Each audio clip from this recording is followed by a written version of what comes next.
Kode yagenewe abantu bakoresha nimero ya MTN.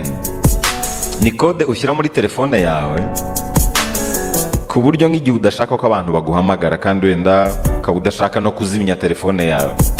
Urugero nk'ubu ndi mu kazi nshobora kuyikoresha kubera ko ntabwo ndi muri studio nakwemerera abantu ko bampamagara, kandi none telefone nshobora kuyikenera kugira ngo wenda ndebe SMS z'abantu. Ni urugero, uzabona ko kenshi hari igihe umuntu aguhamagara wenda utabishaka, wenda uri mu kazi cyangwa se uri mu nama cyangwa se utwaye ikinyabiziga. Ako kazi uba urimo wenda ukaba ushaka no kwifashisha telefone yawe, ariko ntihagire uguhamagara, cyangwa se iyo nama urimo ukaba uri kwifashisha telefone, hari nk'ibintu uri kuyireberaho ariko ukaba udashaka ko umuntu aguhamagara. Mu buryo busanzwe iyo udashaka ko umuntu aguhamagara uzimya telefone cyangwa se ugashyiramo akadege. Iyo ushyizemo akadege rero, biriya bya flight mode cyangwa se offline mode, ntabwo biba bishoboka ko wakomeza gukoresha telefone yawe nk'uko bisanzwe. Ntabwo wajya kuri internet harimo akadege, ntabwo bishoboka. Ntabwo wahamagara harimo akadege, ntabwo wakohereza ubutumwa bugufi harimo akadege, ntabwo bishoboka. Ntabwo wajya kuri WhatsApp, ntabwo wajya ku mbuga nkoranyambaga harimo akadege.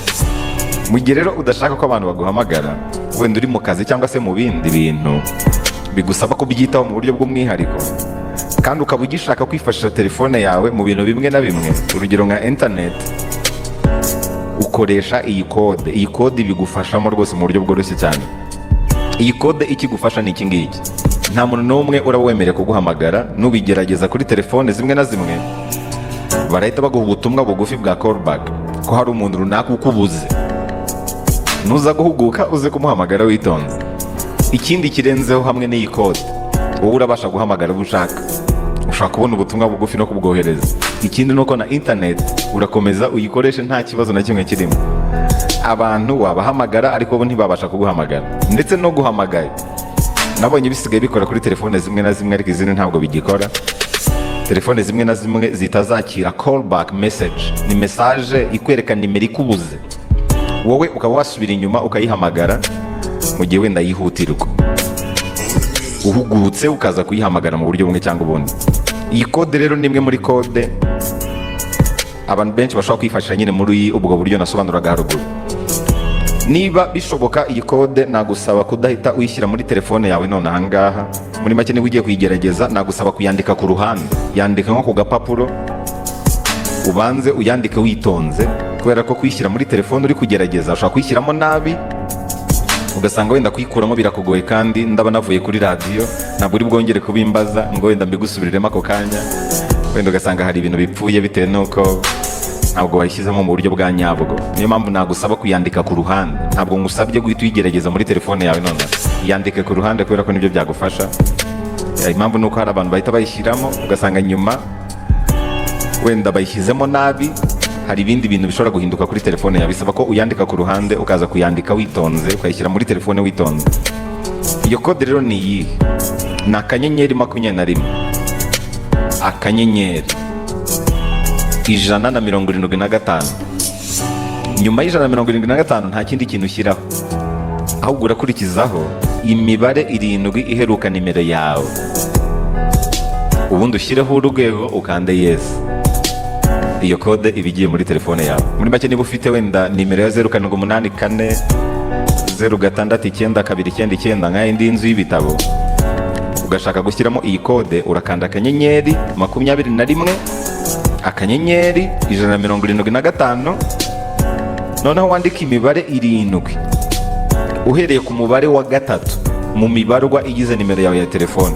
Ubwo 078 urayirengagiza, ukurikizeho imibare yindi ikurikiraho, iba ari 7, ni 7 ya nyuma wongeraho, ubundi ugakanda urwego ukabona gukanda yes. Nuko nguko iyo kode ijyamo. Numara kubikora gutyo, urashyiraho nyine urwego, ubundi ukanda yes, biraba birangiye. Uguhamagaye wese ntabwo akubona, ahubwo ku bantu bamwe na bamwe nabonye nyine bisigaye bikora kuri telefone zimwe na zimwe, ntabwo ari zose, bahita babona ubutumwa bugufi bukwereka ko hari nimero runaka ikubuza. Urugero wenda reka tuvuge nk'umukunzi w'inzu y'ibitabo witwa Happy Voice, arampamagaye none ahangaha arambuze kubera ko nashyizemo iyi kode. Muri message ndahita nakira ko nimero ya Happy Voice imbuze, noneho wenda ninza kuva mu kiganiro nze kuyihamagara. Nuko nkuko bita bigenda. Ni byiza rero kumenya uko iyi kode ikora, ukanitonda cyane mu kuyishyiramo, kubera ko iyo ushyizemo birumvikana ko uba uhagaritse abantu kuguhamagara. Ariko hari uburyo bwo kuyikuramo rero, niyo mpamvu nyine hari inzu y'ibitabo. Uburyo bwo kuyikuramo nabwo ndifuza ko abantu babwandika neza, kubera ko abantu bakunze kwibeshya. Iyi kode ikurwamo n'utwego, ntabwo ikurwamo n'inyenyeri.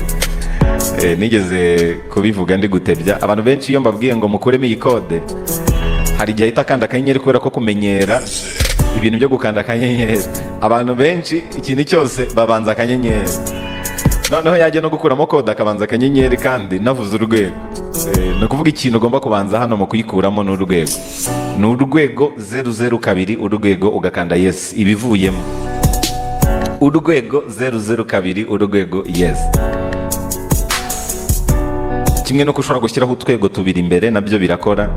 Utwego tubiri, ni ukuvuga urwego 002 urwego, ubundi ugakanda yes. Iyi kode ihita ivamo rwose.